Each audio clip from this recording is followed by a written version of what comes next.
Ya.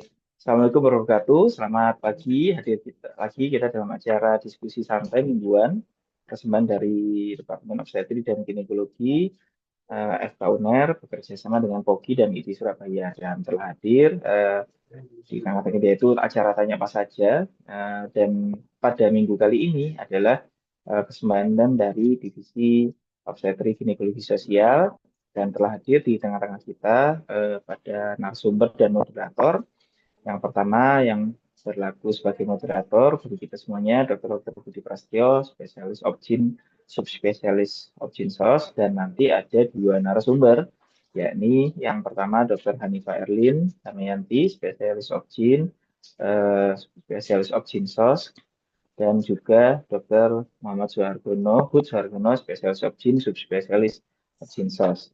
Dan kami persilakan sekali lagi seperti biasa kepada seluruh peserta untuk bisa memberikan pertanyaan mengenai topik pada hari ini, yaitu nanti akan diberikan kesempatan selama 1 jam ke depan supaya bisa memanfaatkan, bisa bertanya langsung melalui fitur Q&A atau kolom chat, atau juga diskusi langsung dengan raise hand, nanti akan bisa live diskusi dengan kedua narasumber dan juga moderator kita pada hari ini. Dan mungkin tadi telah terkonfirmasi dari Ketua Departemen Obgyn, Dr. Brahmana, bisa hadir ya, Dr. Aga ya? Tapi sebenarnya tidak saya bicara. Oke, baik. Dan jangan lupa kepada seluruh peserta untuk bisa memanfaatkan eh, pertanyaan tadi dan jangan lupa untuk mengakses laman pelataran sehat hari ini maksimal pukul 10 hingga maksimal pukul 12 malam supaya dapat mengakses atau mendapatkan SKP dari Kemenkes. Jadi tas ini adalah tas seri ke-250, jadi sudah lumayan angkanya. Jadi mengenai pada minggu ini yaitu implementasi QI kolaboratif dalam menurunkan angka kematian ibu. Jadi sambil menunggu mungkin nanti Dokter Brahmana untuk bergabung, mungkin kami persilakan dulu kepada Dokter Budi Prasetyo untuk bisa memulai acaranya. Kepada Dokter Budi Pras kami persilakan. Monggo Dok. Baik, terima kasih Dr. Seta. Assalamualaikum warahmatullahi wabarakatuh. Bismillah, alhamdulillah, wassalatu wassalamu ala rasulillah. Yang terhormat Ketua Departemen Obgyn FK UNER, Ketua KSM Obgyn Rumah Sakit Sutomo maupun Rumah Sakit UNER, dan para sejawat sekalian, para senior, guru besar. Alhamdulillah kita bisa bertemu pada tas yang ke-250 ya, ini istimewa 250 ya. Dan topiknya saat ini tentang masalah collaborative improvement, quality improvement collaboration ya. Jadi kita ketahui bahwa di Indonesia sekarang ada, terutama di Jawa Timur, ada program namanya QIC, di mana memang tujuannya ide kolaborasinya adalah untuk menurunkan misalnya kematian ibu, tapi ada ide-ide perubahan yang akan disampaikan oleh dan apa itu QIC mungkin akan disampaikan oleh kedua narasumber. Untuk mengingat waktu, mungkin saya persilakan dulu ada dua narasumber ya, Dr. Muhammad Suhargono dan Dr. Hanifa Erlin, SPOG Konsultan Obgyn SOS semuanya. Mungkin Dr. Hood, monggo untuk yang pertama kali mau menyampaikan materi, monggo, silakan. Makasih Dr. Budi Prasetyo, spesialis Obgyn SOS. Matur nuwun untuk kesempatannya. Assalamualaikum warahmatullahi wabarakatuh. Alhamdulillah, bil alamin, wassalatu wassalamu asrofil anbiya'i wal mursalin wa ala alihi washabihi ajmain. Nama ba'du. Salam sehat, salam sejahtera untuk kita semua yang terhormat, para guru besar, senior, sejawat yang tetap setia mengikuti acara TAS ini yang sudah edisi ke-250. Ya, rasanya memang cukup panjang perjalanan TAS dan saya rasa memang sangat bermanfaat untuk teman-teman sejawat sekalian, baik spesialis Obgyn maupun dokter umum. Jadi pada pagi hari ini fokus kepada upaya melakukan perbaikan kualitas layanan ya, yang sekarang ini sedang on progress begitu ya, yang on progress dan sudah menjadi program dari Kementerian Kesehatan diadaptasi di adopsi dan transformasi di Kementerian Kesehatan sebagai bagian dari penguatan mutu layanan kesehatan maternal dan neonatal gitu kira-kira ya. Saya izin share untuk bisa mempermudah nanti kita berdiskusi panjang mengenai apa itu KIC dan kira-kira dampaknya kepada pelayanan bagaimana, kemudian mungkin nanti ada contoh-contoh bagaimana berproses di beberapa kabupaten di Jawa Timur dan bagaimana hasilnya, outcome-nya sampai sekarang gitu kira-kira gambarannya. Saya izin share.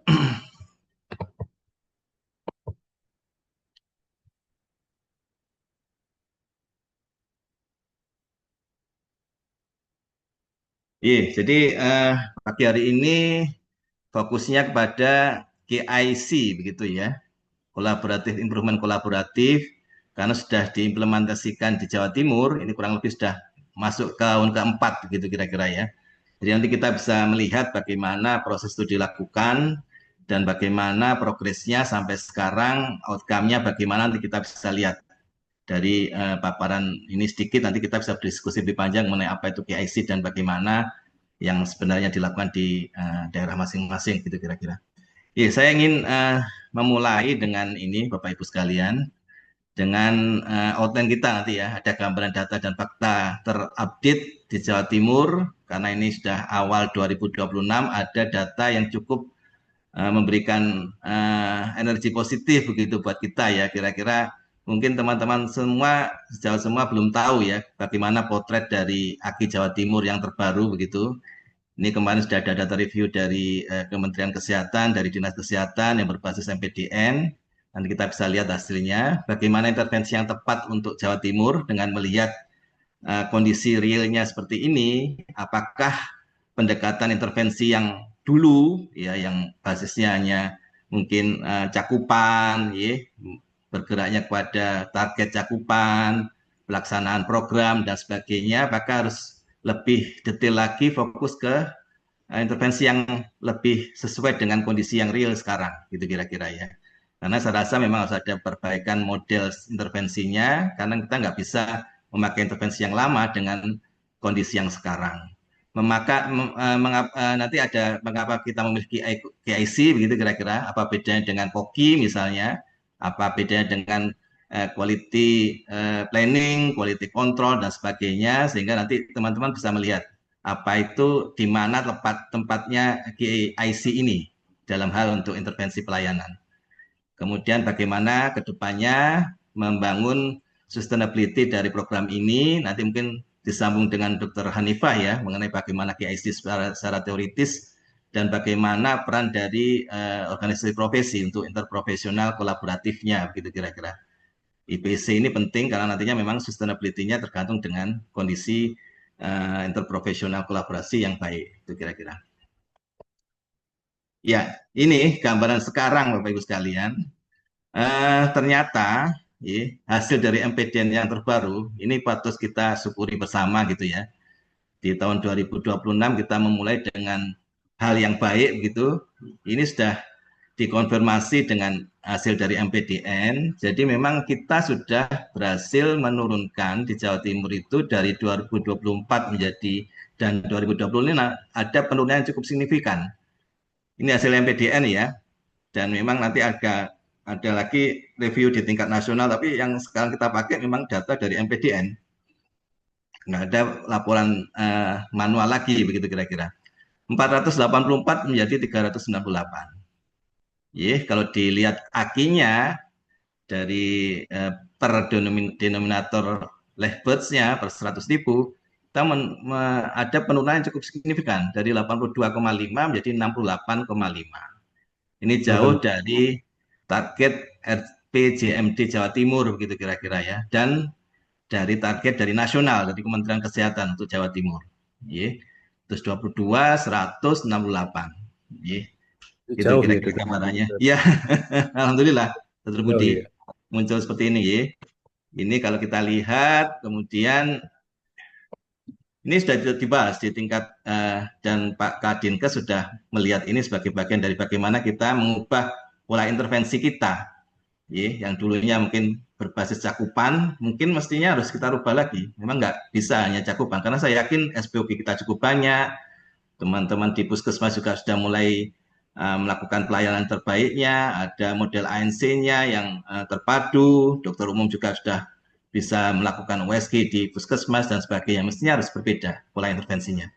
Kita lihat di sini ya cukup signifikan, ada penurunan kurang lebih 17% dari angka absolutnya, dari 484 menjadi 398. Dan ini sudah dikonfirmasi di APBDN.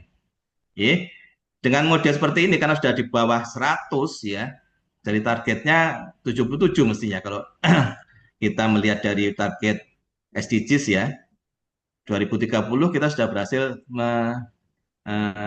mendapatkan hasil yang cukup baik pada tahun 2025 sebenarnya. Ini kalau gambaran kita, ya, ini disesuaikan dengan mestinya model rekomendasi dari WHO kalau kita melihat potret dari hasil AKI di masing-masing wilayah dan negara, ya, kalau kita lihat dari cakupan wilayah atau cakupan negara, mestinya memang berbeda-beda fase dari pelayanan, model pelayanan di intervensi di masing-masing fase gambaran dari AKI-nya. Ini rekomendasi dari WHO kemarin tahun 2024 merekomendasikan seperti ini. Jadi Indonesia ini sekarang kalau angkanya 184 memang masih di fase 3, memperkuat ya. Jadi harus fokus ke pelayanan penyebab utama kematian, ya. Kemudian mulai memperkuat kelembagaan dengan pendekatan mutu, ada satgas mungkin penakib ya, sampai ke tingkat nasional dan sebagainya, menguatkan kelembagaannya. Tapi kalau Jawa Timur ini memang semestinya memang sudah fase 4 ya, posisi Jawa Timur ini. Ya. Jadi kalau sudah di bawah 100, pendekatannya memang mestinya memperluas ya. Kita sudah cukup baik di kualitas layanannya, bagaimana sustainability-nya dari pelayanan itu dengan pendekatan mutu yang semakin bagus, sehingga nantinya memang ada keterlibatan multisektor ya, keterlibatan komunitas atau masyarakat ya, tentu saja ada dibicarakan mengenai interprofesi kolaborasinya ya. Ini. Jadi kemitraannya harus kita bangun sebagai bagian dari ini menjadi kewajiban bersama kita menjaga kualitas layanan gitu kira-kira.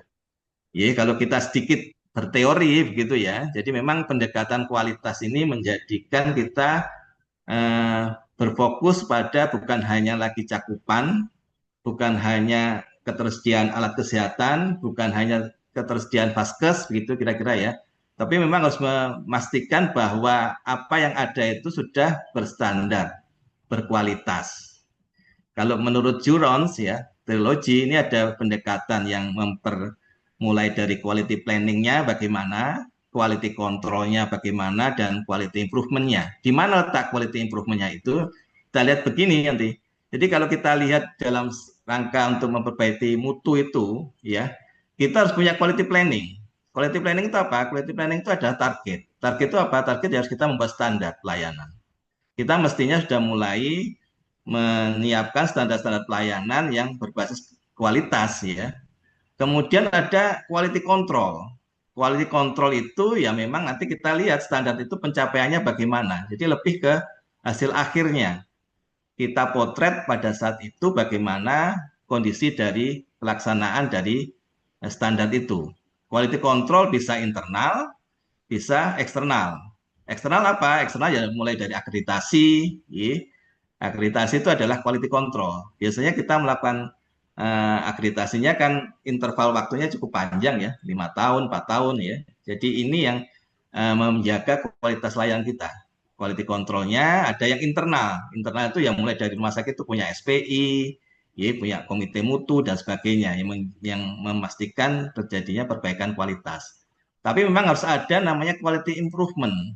Di antara quality control itu memang harus ada proses bagaimana layanan itu terpantau terus begitu kira-kira ya, dan memang ada model data review, ada data yang memang digunakan untuk memperbaiki kualitas. Bapak Ibu sekalian, kalau kita mengatakan berkualitas itu tentu saja bukan menghindarkan dari kondisi yang bersifat penilaiannya subjektif. Jadi memang harus ada data objektifnya kalau kita bicara mengenai kualitas.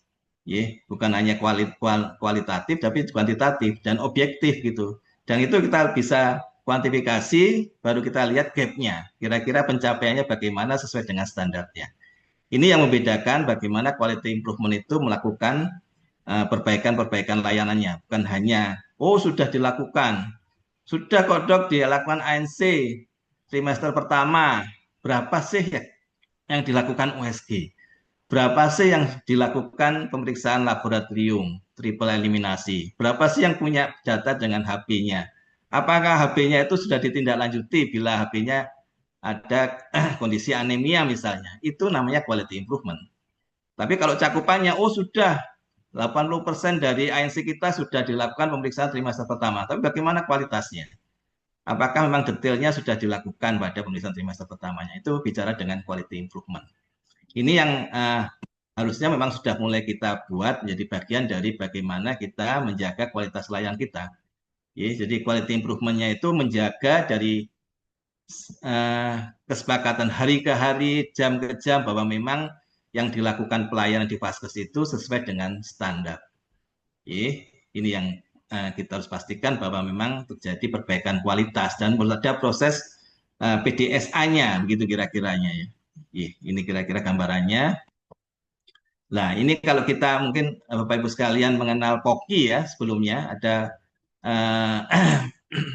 Point of Care Quality Improvement dan KIC, ya, mungkin di beberapa daerah di Jawa Timur mengalami intervensi yang namanya POCI dan KIC, begitu kira-kira ya.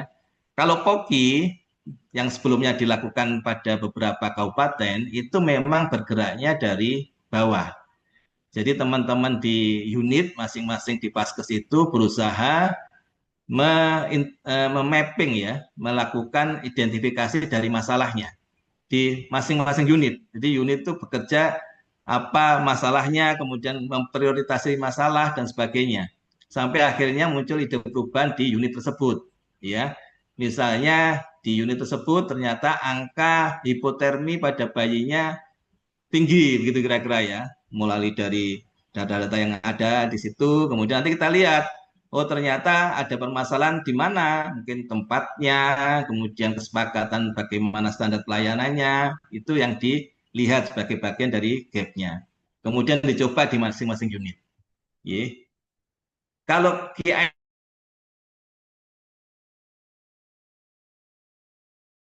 kolaboratifnya, jadi memang ini sudah menjadi bagian dari program, bukan hanya kita hanya melihat bahwa ini dari unit masing-masing. Kelebihannya apa dengan demikian? Memang kalau kita hanya bergerak dari bottom up, kita sangat bergantung pada kualitas SDM di masing-masing Vaskes. Agak sulit. Pengalaman saya di beberapa kabupaten untuk mengajak teman-teman untuk berpikir, kemudian mencari masalah, identifikasi sampai ide perubahan itu nggak mudah. Tapi kalau KIC ini kita seperti ini sudah disepakati, ada bundle of care, ya, ada standar secara nasional maupun global yang mestinya kita pakai, coba kita terapkan di unit di masing-masing Vaskes. Agak berbeda pendekatannya, jadi akan lebih mudah kalau kita berpikirnya sudah ada pemakaian standar yang mestinya dilakukan di Vaskes tersebut.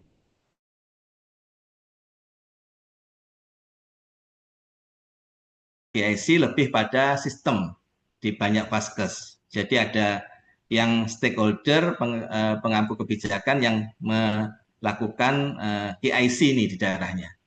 Tim pelaksananya di unit KIC-nya, tim mutunya. Kalau di KIC lebih ke ada tim mutu di komite mutu rumah sakit. Jadi bukan hanya di unit tapi memang jadi bagian dari komite mutu. Kalau POCI lebih ke teknis, detail teknisnya, tapi KIC lebih bagaimana nanti ide perubahan itu menjadi bagian yang akhirnya menjadi standar dari pelayanan tersebut di Vaskes. Kedua-duanya memerlukan data untuk perbaikan. Jadi kalau kita bicara masalah kualitas, pasti basisnya adalah data. Ini ya. Jadi memang kalau nggak dipraktekkan mungkin agak sulit ya. Tapi kalau teman-teman yang di daerah sudah pernah dua-duanya, ya seperti di Pasuruan, seperti di Sidoarjo, pernah POCI dan KIC, ada perbedaan. Bagaimana kita melakukan intervensi di kualitas layanan kita. Yeah. Kalau ini kita lihat dari perjalanan KIC ya dalam strategi KI ya. Jadi pada saat kita memulai KIC di suatu daerah atau suatu wilayah atau sampai nasional, kita membuat tujuan kolaborasi dulu. Tujuan kolaborasinya disepakati di nasional, kemudian di ke kabupaten, jadi tujuan kolaborasi bersama. Itu namanya quality planning. Jadi memang ada tujuan kolaborasinya. Jadi di nasional kita buat, tujuan bersamanya adalah fokus kepada penyebab kematian ibu terbanyak dan neonatus misalnya. Kemudian kita mencari bundle of care yang disepakati di tingkat nasional berbasis kepada standar global atau standar nasional yang sudah ada. Bandel intervensi-intervensi atau kegiatan yang mestinya dilakukan di suatu Vaskes, kita adopsi sebagai bundle of care dan disepakati. Kenapa untuk bundle of care itu nantinya akan kita ukur, ada measure-nya di masing-masing bundle of care-nya. Nah, ini akan bermanfaat untuk membuat data rancat yang diukur, diupdate di masing-masing kabupaten. Rancat ini yang digunakan sebagai, nanti kita ada aksi pada saat aksi membuat ide perubahan itu dilakukan, kemudian nanti diukur dalam waktu 3 bulan, 4 bulan, dilakukan data review di masing-masing Vaskesnya. Dalam perjalanannya, data review-nya nanti kita akan melakukan apa yang ada, apa yang kurang, dan apa yang belum dilakukan, nanti muncul ide perubahan yang baru. Karena ini kita punya data yang objektif, yang selalu diupdate, kita bisa melakukan perbaikan itu melibatkan banyak stakeholder. Ada dashboard-nya di masing-masing kabupaten, rumah sakit punya, direktur akan lihat, kemudian di kabupaten juga punya data KI review-nya dan sebagainya sampai ke nasional. Jadi ini yang menyebabkan kita bisa melakukan perbaikan layanan di sampai ke Vaskes, karena masing-masing Vaskes punya datanya. Ini kemudian kita lihat ini seperti ini. Jadi kalau kita bicara mengenai quality of care framework ya, begitu ya kira-kira ya. Jadi sebenarnya yang kita keluhkan biasanya di pelayanan kita itu sebenarnya standar itu sudah ada, semua standar sudah ada. Kemudian yang terjadi adalah bagaimana standar itu dilakukan apa tidak di pelayanan kita. Jadi standar itu akan menjadi bundle of care. Bundle of care itu harus kita hitung, kita measure, dan kita review terus kondisinya. Ada plan, do, study, act-nya untuk melihat apakah standar itu dilakukan di Vaskes tersebut. Kemudian kita ukur kualitas dan outcome-nya. Ini bisa dilihat di input, di proses, outcome maupun output dan outcome-nya. Gitu kira-kira ya. Sebagai contoh seperti ini ya. Ini HPP. Ini yang sudah dipraktekkan di kabupaten 9 kabupaten ya di Jawa Timur. Ini kita lihat di sini misalnya ya, untuk menurunkan kejadian HPP, kita buat dulu driver diagramnya. Ini yang membuat adalah expert team ya di tingkat nasional. Kita sepakati bundle of care-nya seperti ini, kemudian ada ide perubahan. Ini hasilnya ya sesuai dengan itu, dengan PPK yang kita punya, ya. Kemudian atas kesepakatan dari para expert, begitu ya kira-kira ya. Ini, misalnya kita ingin menurunkan HPP dengan cara identifikasi dan tata laksana agresif ibu hamil dengan anemia. Jadi memang secara referensial ya kita mengadu beberapa referensi bahwa ibu yang anemi akan mempunyai resiko meningkat pada kondisi HPP-nya. Berarti memang harus ada model bagaimana melakukan intervensi agresif pada ibu yang anemia, gitu kira-kira ya.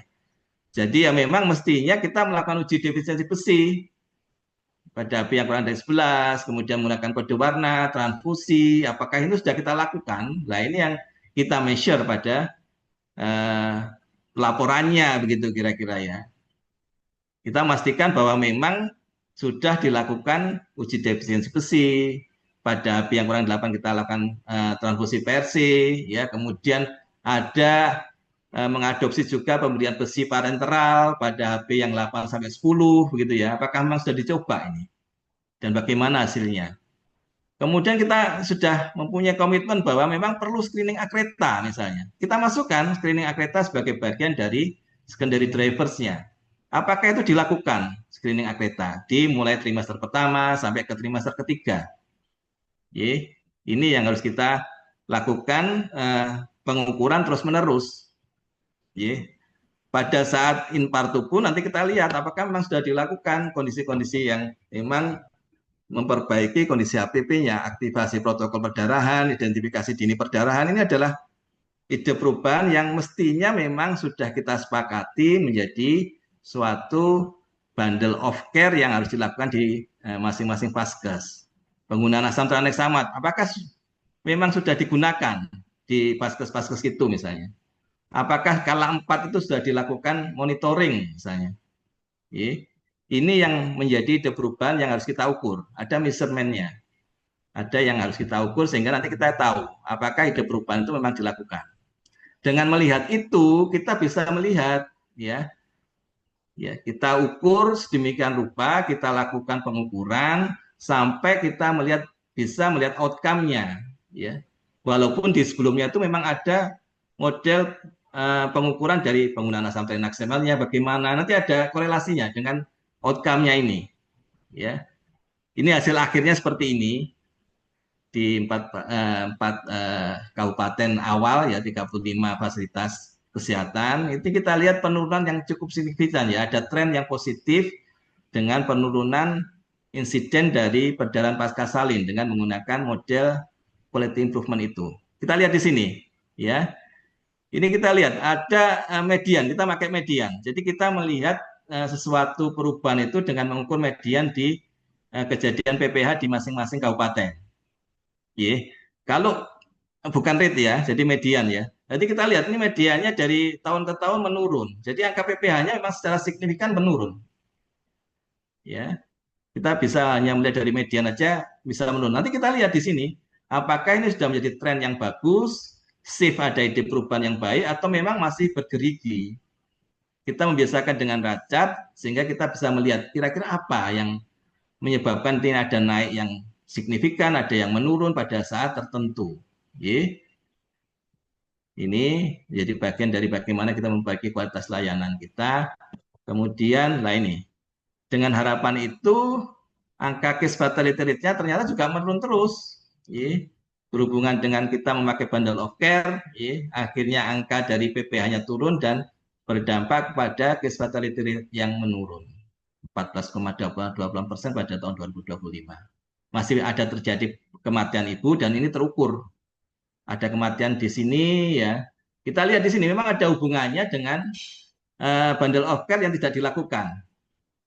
Ini misalnya ya, di Pasuruan ada satu kasus kematian.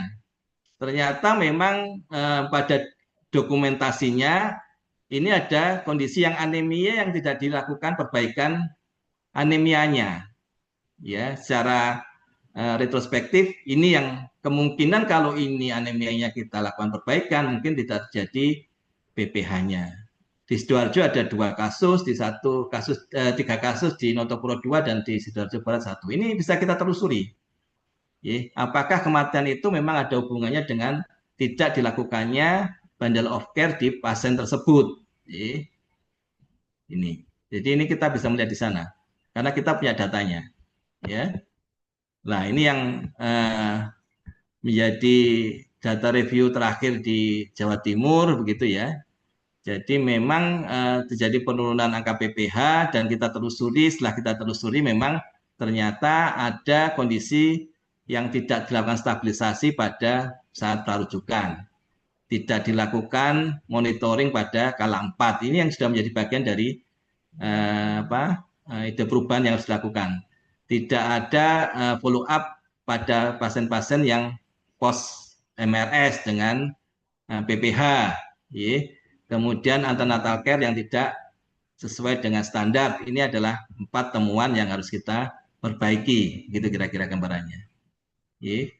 Jadi memang ini yang best practice-nya untuk tahun 2025, anemia elimination combined with ini risiko screening dan pemantauan pada kala 4 untuk mengurangi insiden dari PPH.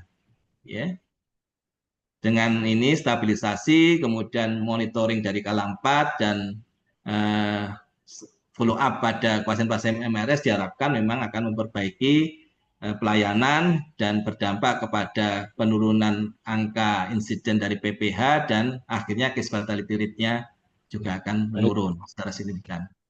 mungkin Ini ini Dr. Hud. satu sedikit aja Baik, gambaran bagaimana outcome-nya. Yang saya waduh sebelumnya ya. yang penting Ini ini. yang terjadi, yang ini ya Dokter Budi yang saya kalau sudah dampak dari ininya Ini yang dari bintang ini yang melakukan KYC ya, ya data. KIC Dokter. Jadi ada Jember ini ternyata memang menurun secara signifikan Dok. Bagus Betul. sekali kondisi di Jember, 16 kematian bisa, Jombang menurun 8 kematian, luar biasa.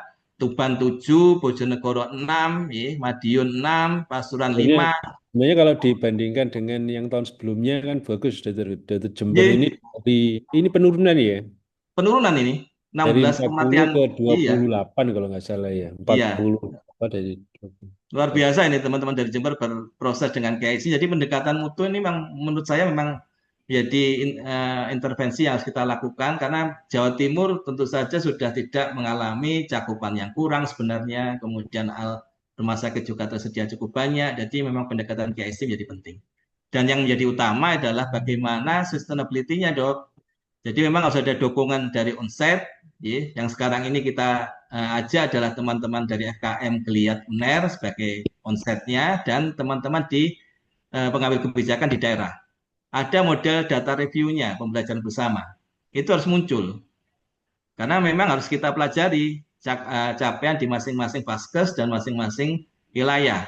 Ada pengukuran yang diupdate, jadi dibantu dengan namanya KI platform yang diisi langsung dari petugasnya dan petugas khusus yang mengisi, sehingga nanti ini akan bergulir dan bisa dipantau oleh banyak stakeholder. Melibatkan komunitas, ya. Jadi OP kita ajak, teman-teman OP, teman-teman di pengambil kebijakan di daerah, ya. Kemudian tentu saja ada tata kelola program yang menjaga sustainability-nya. Saya kira itu, dokter. Jadi tanpa itu ya nggak bisa karena memang ini harus rutin dilakukan updating dari data dan sebagainya. Jadi kalau kita bicara mutu, tentu saja sangat berkaitan dengan objektivitas dari pelaporan dan data-data yang disampaikan karena nantinya akan berdampak kepada intervensi apa yang harus mestinya kita lakukan di tempat tersebut. Mungkin Dokter Erwin bisa melihat dari segi teoritisnya bagaimana KIC kolaboratifnya ini, bagaimana interprovinsi ini sangat berdampak kepada KI ini nanti kita dilakukan di daerah. Terima kasih Dokter Budi. Baik, terima kasih Dr. Hud, luar biasa. Jadi ini sudah terimplementasikan berapa tahun ya Dr. Hud ya di Jawa Timur? Sudah tahun keempat ini Dok. Keempat ya, Tahun dan keempat ya. alhamdulillah 3 sudah tahun. mulai tampak hasilnya Iya. ya. Jadi mulai ada penurunan kematian ibu di lokus-lokus daerah yang apa namanya, yang sebelumnya melaporkan cukup tinggi Iya ya. cukup banyak. Iya. Jadi signifikan Dok. Iya, teman-teman. Baik. Dr. Elin, monggo ada tambahan. Mungkin singkat Dok, aja. nggih. Bismillahirrahmanirrahim. Assalamualaikum warahmatullahi wabarakatuh. Mungkin Ya, saya fleksibel aja dok, misalkan nanti ada pertanyaan bisa alih ke pertanyaan langsung nggih. Eh, ini apa slide saya sudah nampak nggih dok? ya silakan. Iya. Jadi ini saya lebih ke implementasinya mungkin ya. Jadi mungkin di setiap vaskes mungkin sudah berjalan sistem QIC, tapi mungkin belum menyadari betul sebenarnya apa namanya wujudnya QIC itu seperti apa dan juga bagaimana kita bisa berperan serta aktif di dalamnya gitu ya.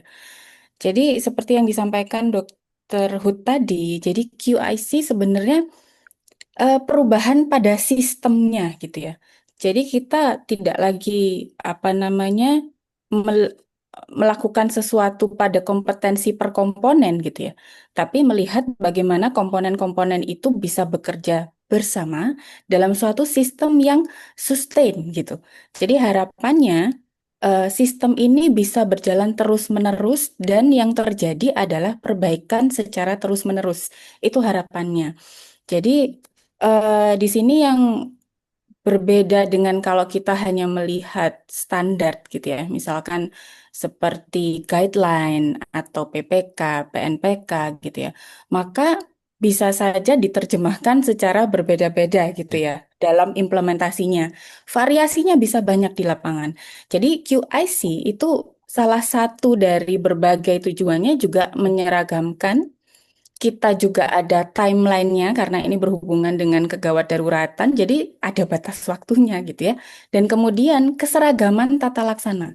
Itu yang membuat semuanya ini bisa terukur secara objektif gitu ya.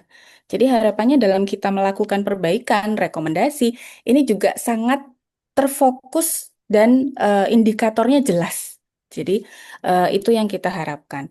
Nah, jadi ada 4 pilar implementasi QIC secara umum, yaitu yang pertama struktur dan tim ekosistemnya. Jadi memang ini sangat membutuhkan leadership ya dari pemimpin yang ada di dalam sebuah institusi, yaitu tujuan akhirnya ketika cycle QIC PDSA itu berjalan secara apa automatically karena itu memang sudah bagian dari kinerja sehari-hari, itu menjadi sebuah culture, budaya.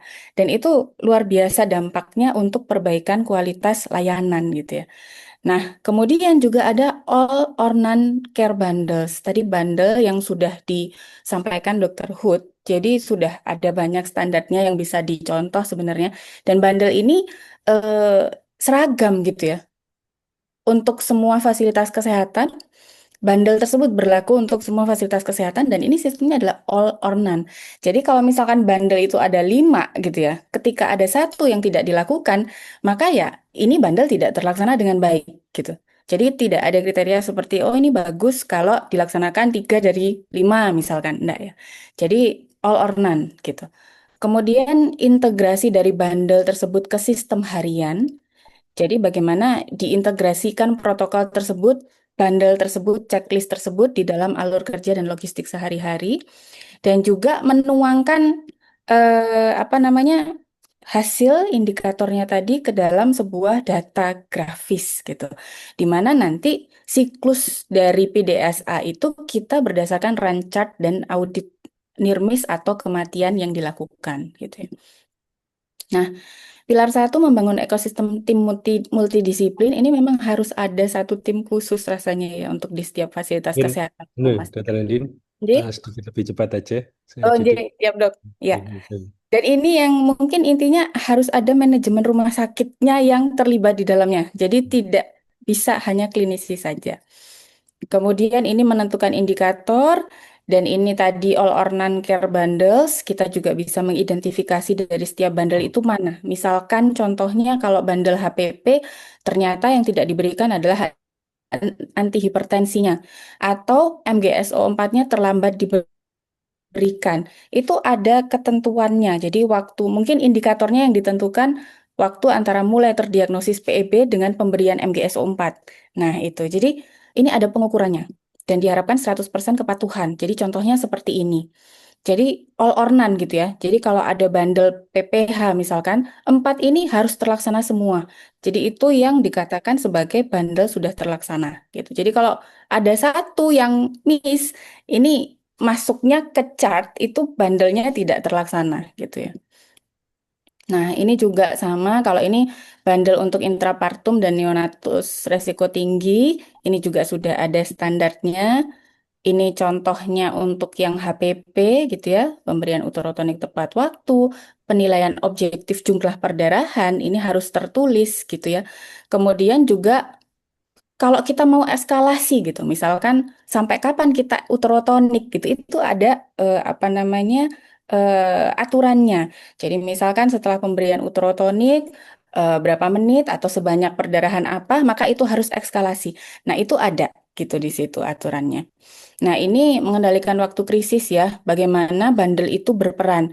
Jadi kalau bayi lahir tidak menangis, maka di bandel itu kurang dari 1 menit dia harus VTP gitu. Jadi ada VTP yang dimulai kurang dari 1 menit dan seterusnya. Sama dengan HPP juga seperti itu. Nah, jadi bundle QIC ini harus diintegrasikan dengan alur kerja harian. Jadi sudah otomatis setiap kita menangani kegawatan gitu, kita melihat ke bundle QIC tersebut gitu. Dan ini harus didukung oleh manajemen rumah sakit. Jadi kalau bandelnya jalan tapi logistiknya kurang, tidak tersedia, ini juga jadi satu masalah yang disoroti. Jadi ini pelatihan-pelatihan yang mendukung ke arah sustainability tersebut juga ada gitu ya. Dan ini harus dilakukan juga. Kalau Pronto ini yang di luar ya, kalau di sini ya Ponet-Ponet itu ya. Kemudian juga apa namanya? Ini chartnya di mana hasil dari atau indikator-indikator tadi hasilnya seperti apa, itu yang kita cantumkan dan kita pantau terus trennya. Jadi cycle PDSA itu berdasarkan kepada indikator-indikator yang sudah ditentukan dan hasilnya seperti apa, termasuk pada hasil audit NIRMIS dan rekomendasinya gitu. Jadi diharapkan ini bisa berlanjut terus. Ini keberhasilan di berbagai negara berkembang di dunia juga. Kemudian ini ada apa seperti analisis kenapa QIC bisa gagal dan sukses ya. Jadi ini pemilihan intervensi tidak sejajar dengan penyebab utama mortalitas. Jadi tadi seperti yang disampaikan Dr. Hood bahwa memang kita berdasarkan pada penyebab terbesar kematiannya. Jadi penyebab kematiannya apa itu yang kita upayakan untuk dilakukan QIC. Jadi mungkin itu dok. Jadi secara nyata memilih bundle prioritasnya, kemudian memimpin audit kasus, membangun budaya disiplinnya tadi untuk mengintegrasikan bundle of care tadi untuk kegiatan sehari-hari dan juga bagaimana kedisiplinan dalam melihat indikator-indikatornya dan pelaksanaannya. Mungkin itu dok. Ini IPC ada waktu enggak ya dok? Ya, Nanti kita aja dok, diskusi bisa dulu. nggak Oke. ada? Oke. Oke. Baik Menarik nih dok. dok. Baik. Ye, terima kasih Terima kasih, Dr. Andri. Dr. Oke, Hood, Iya dok. Dr. Evelyn. sekali Jadi sekali. ini saudara sekalian, jadi sudah dipaparkan dari kedua narasumber tentang masalah apa namanya quality improvement collaboration yang sekarang sedang kita laksanakan di Jawa Timur dan alhamdulillah sudah menunjukkan outcome-nya ya. Itu saja ini bukan hanya program ini saja, tapi banyak program yang lain. Tapi alhamdulillah intinya kita tahun tahun kemarin kematian ibu sudah turun ya, tidak sampai 400 dan beberapa daerah QI tadi sudah di-share Dr. Hood, misalnya Jember, alhamdulillah sekarang penurunannya sangat drastis, lebih dari 16 kematian ibu. Walaupun gini angka ya, cuma di balik angka itu kalau kita lihat penelitian di balik angka, beyond the number itu ada ibu kalau ada satu ibu meninggal, satu keluarga yang terdampak ya, anak-anaknya, suami dan sebagainya. Saya melihat senior-senior saya di sini yang sangat concern terhadap Ya, kematian ibu dan monggo dok. saya undang, mohon maaf, Prof. Eri sama Dr. Pujo ini. Prof. Eri mungkin bisa memberikan pendapat tentang apa yang sudah ya tentang program QIC ini. Mungkin Prof. Eri berkenan. Prof. Eri. Mohon asupannya Prof. Ada Dr. Pujo. Ya, ya. Monggo, Dot. Monggo, Dot. Ya, terima kasih. Luar biasa. Senang saya mendengarkan ini. Setelah 4 tahun ya program ini ya. Iya, Dot. Eh, Benar. cuman ya ini ya apa strategi aja. Ya, Mestinya diviralkan terus, Pak. Oh, ada penurunan di Jawa Timur. Kemudian diviralkan juga bagaimana progres dari daerah-daerah yang tadinya tinggi. Tujuannya apa sih? Sebetulnya eh, untuk katakanlah kita untuk Jawa Timur itu dengan diviralkan itu pasti akan ada selain kebanggaan, tetapi ada upaya untuk bagaimana mempertahankan ini. Jangan-jangan sudah ada viral, mari ngono meledos mana. Kira-kira seperti itu. Ya, enggak ini saya kira bagus betul, sekali betul. dan mungkin juga akan memicu yang lain untuk bergerak bersama. Ya. Jadi ini cita-cita sejak lama sebetulnya ingin membuat semacam lomba penurunan angka kematian ibu. Jadi kalau sudah seperti ini ada datanya, saya kira sangat bagus untuk kita gembar-gemborkan, bukan untuk sombong, tapi pertama untuk menjaga kita sendiri, ya. Yang kedua, teman-teman yang lainnya mungkin bisa belajar dan kita bisa update terus dengan sharing dan sebagainya. Kemudian yang kedua, ya mungkin saya barangkali mungkin kita ini banyak tokoh. Saya nggak tahu ya, Aki ini seberapa besar permasalahannya, tetapi jauh lebih lebih digembar-gemborkan masalah stunting daripada AKI. Sebetulnya kalau AKI ini terkendala dengan baik mulai dari Automatically ya. bawah sampai atas, stuntingnya pasti ikut. Iya, setuju. Iya, tapi saya nggak tahu ini politik apa lagi. Ini stunting tuh. Sampai apapun urusannya dengan stunting. Terus satu keprihatinan lagi Pak tentang ya semuanya kan ikut pelayanan. Kalau kita lihat di Morning Report itu masalah di hulu itu juga bukan mencari kesalahan ya, tetapi saya khawatirnya gini, beberapa ini di Surabaya ya, dengan sistem BPJS yang ada sekarang ini beberapa layanan jadi bidan-bidan yang nulung dan sebagainya itu sekarang lebih banyak merujuk. Nah ini fenomena yang rasanya entah menguntungkan, entah merugikan saya nggak tahu. Tetapi rasanya kok ada perubahan. Ya. Jadi mereka lebih senang merujuk daripada harus menangani dengan risiko dan artinya nggak nyucu lah, kira-kira seperti itu. Nah ini mungkin perlu mendapat perhatian. Kalau perlu diajak juga ya teman-teman dari ini. Tapi intinya luar biasa. Saya kira teman-teman memang upayanya luar biasa dan rasanya itu tadi harus diproklamirkan bukan untuk sombong ya, tetapi untuk memicu yang lainnya ikut bergerak dan menjaga kita sendiri supaya tetap sustain dan perlu meningkatkan terus. Saya kira itu. Terima kasih. Baik, Matur nuwun, Dr. Tolong, Peter. Prof. Eri, ada komentar Prof. Eri. Ini Prof. Eri sangat concern terhadap, saya kira Jember juga ini. Alhamdulillah loh Prof, ini Jember sudah turun jauh ini sekarang. Iya. Assalamualaikum warahmatullahi wabarakatuh. Waalaikumsalam Prof, matur Dan nuwun, hadir. saya senang sekali nih yang muda-muda ini, apa namanya, kalau secara teknis itu berdebat, bagus itu, bagus. Dengan berbeda pendapat itu justru ada hikmahnya di balik itu. Nanti akan ada suatu pendapat baru yang kita akhirnya sepakati dan mendapatkan ya realita baru, hasil yang lebih baik. Iya. Saya juga ini di sebelah saya ini ada Dokter Host. Saya kaget juga ini Dokter Host tadi membisiki saya. Ini tas hari ini acaranya terkait dengan angka kematian ibu. Waduh, kami di sini hari Rebo di Vito Maternal ini kita rapat, baru sekali selesai rapat. Nah, kemudian ya betul-betul saya tertarik nih apa yang dikatakan host. Nah, saya ngikuti ini tadi ya presentasinya Dokter Hanifah ini, Dokter Erlin. Baru dari Dokter Pujo, ya. Dan juga tadi Dokter Budi Prasetyo, memang saya masih ingat waktu rapat yang lalu itu kan diutarakan ini suatu contoh ya, di Jember katanya turun ya angka kematian ibu ini. Nah ini kita coba kita kritisi ya.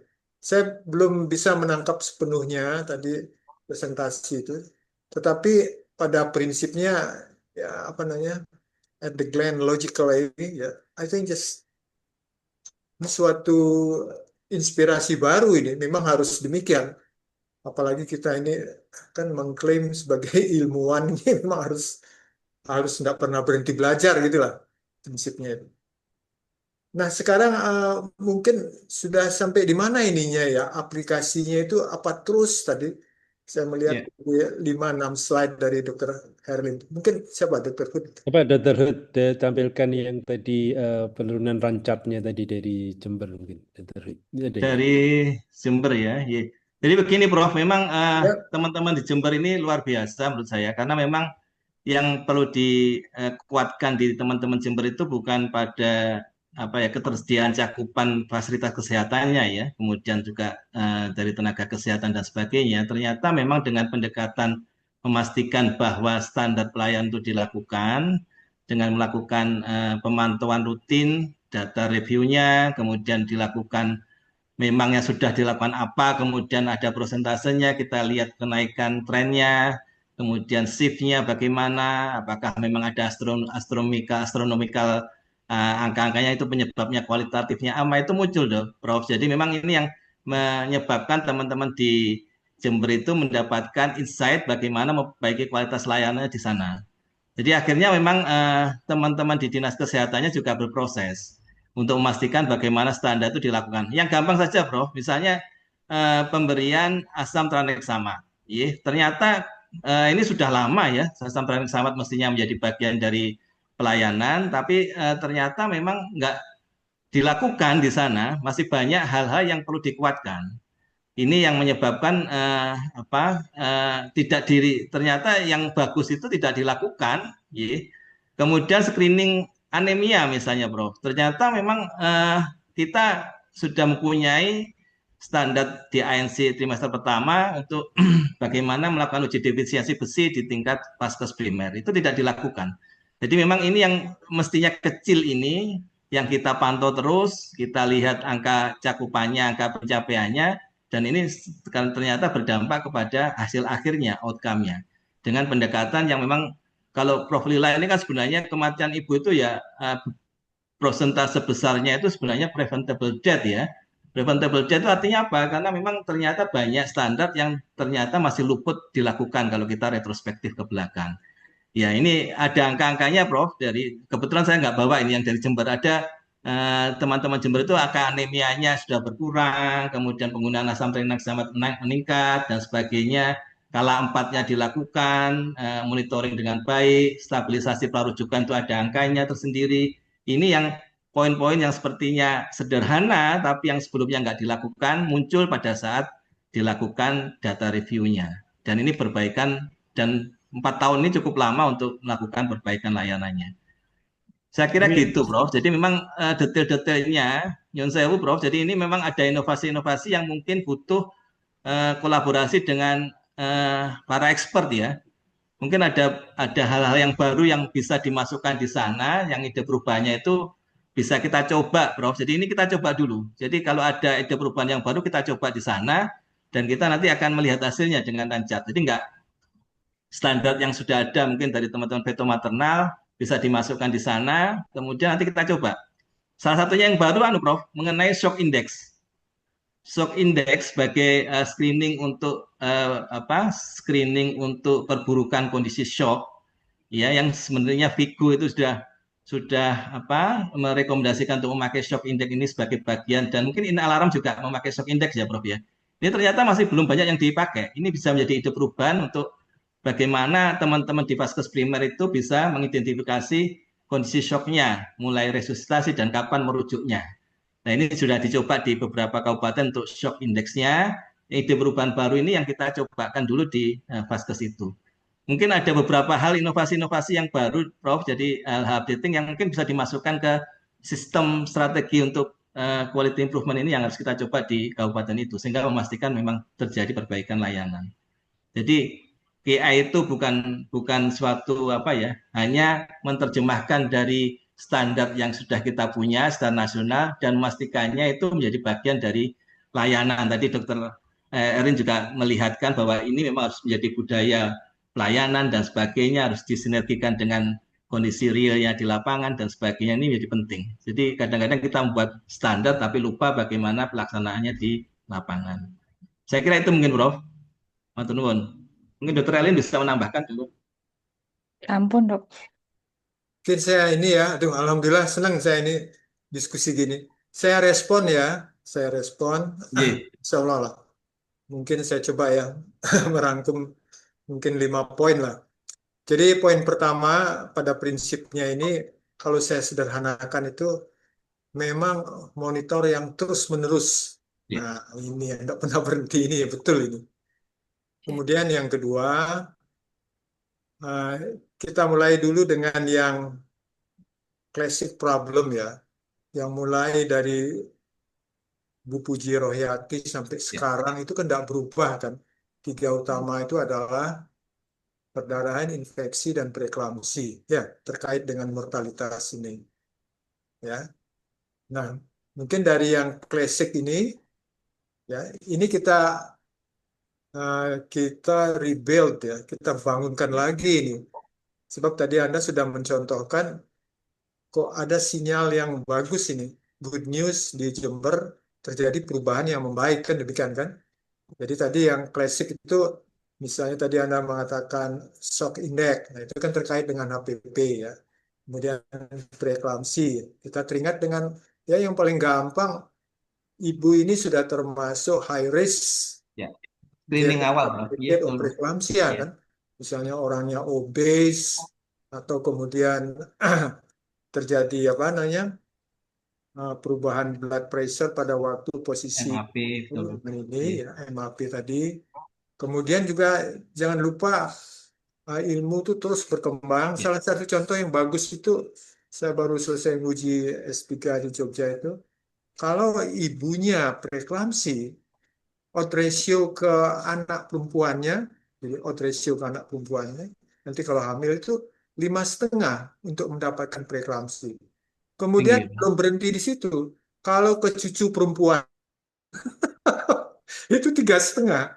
Nah ini sebenarnya kan simple questioning to the couple dan dia sangat membantu kita. Oh iya dok, ibu saya dulu pernah cerita waktu melahirkan saya ini kejang-kejang. Nah ini yang klasik ya. Jadi perdarahan, preeklamsi, dan infeksi ini. Nah infeksi ini kita sudah banyak ya, cuci tangan, kemudian aduh apa namanya dari teman-teman di Objinsos itu datang di puskesmas pertama kali, nah itu kan sudah kelihatan dari situ kan infeksi ini tinggi sekali. Apalagi yang sekarang ini eh, yang klasik itu pneumonia dengan demam berdarah ini. Ya. Pneumonia dengan demam berdarah dan demam berdarah itu memang betul guru-guru kita dulu sudah mengatakan itu ndak ada musimnya. Jadi ndak seasonal, tapi dia the whole year, sepanjang tahun itu. Kalau dulu kan saya masih ingat jadi DM itu dengue itu cuma menyerang anak-anak, tidak bisa orang dewasa. Loh, ternyata ya Allah tuh yang mau tahu apa yang di depan itu. Nah itu yang klasik, itu jadi poin nomor 2. Nah saya tambahkan sekarang yang poin ketiga ini Dr. Hood, Dr. Budi Ya. Prasetyo sama Dr. Erlin. Ya, Prof. Pendatang baru penyebab tingginya mortalitas dan morbiditas ibu. Tadi kan 3 klasik ya. 2 yang baru ini autoimun dengan penyakit jantung pada Ya. ibu. Ini pendatang baru ini. Yang klasik belum turun, ini pendatang baru ini sudah mepet di belakangnya. Ini contohnya ini Dokter Stomo ini. Ya. Ini Dokter Erlin ini hafal sekali karena dia perannya kalau di rapat staf itu memberikan katakanlah peringatan ke ini. Peringatan halus lah, bocor halus istilahnya. Nah, sekarang yang jadi poin ketiga ini yang hal baru ini penyakit jantung pada ini ya. Eh, saya ingat Dr. Budi Prasetyo ini sekarang kan yang kali kedua ya, itunya apa? Jadi ketua POGI itu saya usul Dr. Budi Prasetyo, Dr. Fahri itu pernah memberikan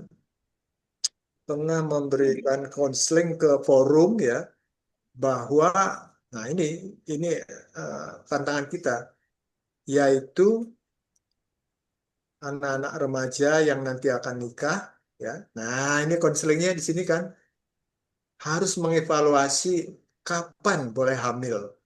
Itu kan patokannya itu katakanlah dicontohkan ada 2 poin. Pertama itu sudah di sudah diutarakan oleh ketua keluarga berencana dari endokrin, Bud, siapa namanya Bud? Dari endokrin, orangnya dari dekat Jogja dulu kabupaten apa ya? Ah ya, Dr. Hasto ya. Hasto. Oh kan, dia melemparkan isu anemi kan? Ya. Nah, jadi artinya praktisnya itu kalau ibu-ibu ini dengan screening ada anemi, ya, it's not allowed to be pregnant. Jangan hamil dulu itu. Jadi screeningnya itu anemi, ya. Sekarang sudah diperkaya lagi, Bud, dengan ini asam folat, defisiensi asam folat. Kemudian, nah ini yang paling sukar. Memang ngomong nih gampang. Penyakit jantung ini. Ya. Ini penyakit jantung di Indonesia ini ada 3 macam nih, Dokter Herlin. Pertama adalah acquire, ya, penyakit jantung yang diperoleh. Kemudian yang kedua adalah congenital yang diturunkan. Nah, yang ketiga ini Rematik. PCM ini, Iya. peripartum cardiomyopathy. Jalan. Kalau yang acquire, yang mempersulit, kita ini kan tropical countries ya. Apa aja ada di sini tropical countries. Dan saya pernah malu ya, dipermalukan oleh foreigner ya, bahwa kamu tuh daerahmu tuh kok luas sekali ya, sama dengan dari apa itu One Point in UK itu kota apa ya, itu sampai ke Turki.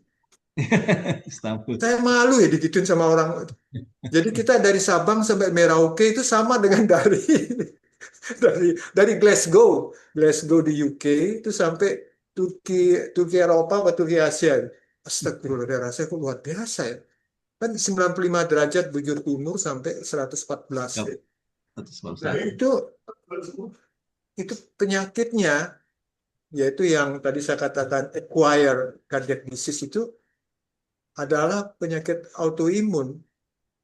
Jadi artinya si ibu yang mulai sederhana sekali batuk, pilek ya, itu tidak sembuh-sembuh, akhirnya itu penyebab kumannya itu ya, antigennya itu datang ke jantung. Nah, saya katakan autoimun karena antibodi yang dibentuk oleh tubuh kita itu tidak bisa membedakan ini antigen apa strukturnya jantung. Jadi maksudnya katupnya jantung itu, entah dia mitral atau tricuspidalis. Nah, dari sini nih acquire tinggi itu, Pak. Kemudian yang kedua yang diturunkan, ya ini saya sama Dokter Sul sama Dokter Erna sudah maju ke pengadilan. Kan masih ingat Dokter Erlin yang apa Eisenmenger itu. Sekarang PPDS sudah lulus. Aduh, di situ saya impresi betul itu. Nah, yang ketiga ini peripartum cardiomyopathy. Ini dia beririsan dengan preeklamsi. Jadi peripartum cardiomyopathy itu didefinisikan every pregnancy started by week 28 until, nah ini untilnya ada yang bilang 6 months after terminate, ada yang bilang waduh lebih dari itu.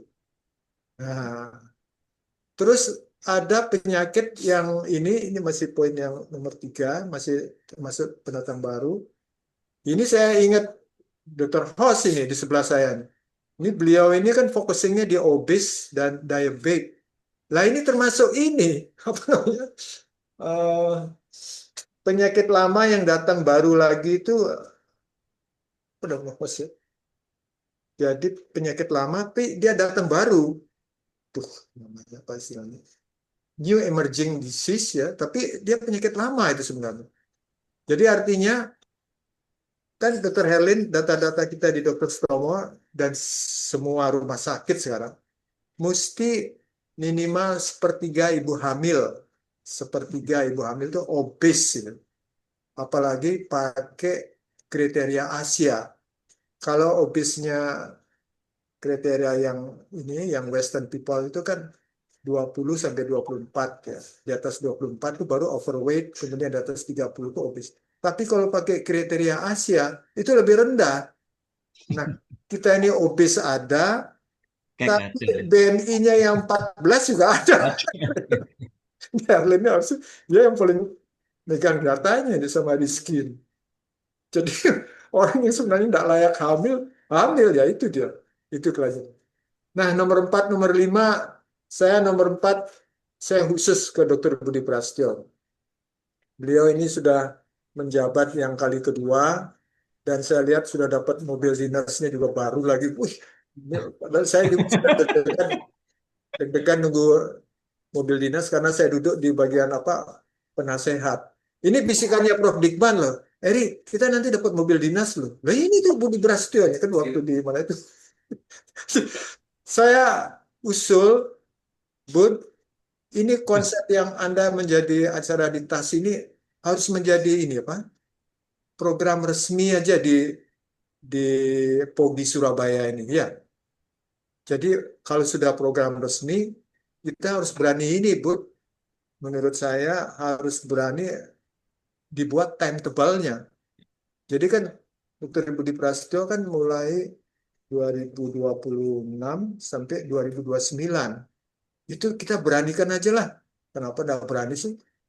Masa Purbaya aja berani, apa bedanya sama kita ya? Dalam 3 tahun ini, katakanlah, the first 6 months, what is something we should do? Right. The second 6 months. Itu kan tadi slide-nya Dr. Herlin saya lihat demikian itu. Monitor yang nggak pernah berhenti itu. Ya, Iya, Prof. siapa tahu kita nggak pernah tahu loh. Nanti kalau dengan seizin Allah kan Pak Iya. Baina Aidihim ya. Nah, sampai 3 tahun lagi ini ternyata Menteri Kesehatannya HUD. Kemudian Budi Prasetyo. Amin.